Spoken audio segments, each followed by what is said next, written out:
உழைப்பின் சுரமே.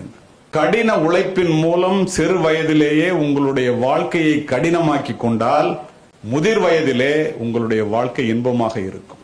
சிறு வயதிலேயே உங்களுடைய வாழ்க்கையை நீங்கள் எளிமையாக்கி கொண்டால், உங்களுடைய வாழ்க்கையை நீங்கள் சிரமமின்றி செய்து கொண்டால் வாழ்க்கை முழுவதும் கஷ்டப்பட வேண்டும்.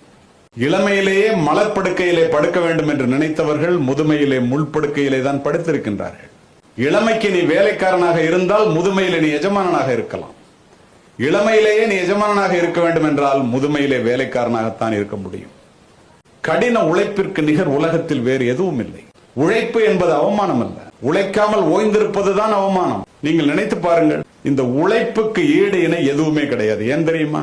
உலகத்தை வென்ற அலெக்சாண்டராக இருக்கட்டும், மிகப்பெரிய வீரன் நெப்போலியனாக இருக்கட்டும், ஏன் பில் கேட்ஸாக இருக்கட்டும், ஸ்டீவ் ஜாபாக இருக்கட்டும், உசைன் போல்ட்டாக இருக்கட்டும், டெண்டுல்கராக இருக்கட்டும், மகாத்மா காந்தியாக இருக்கட்டும், அப்துல் கலாமாக இருக்கட்டும், உழைக்காமல் யாரும் உலகத்தில் வென்றதாக சரித்திரம் கிடையாது.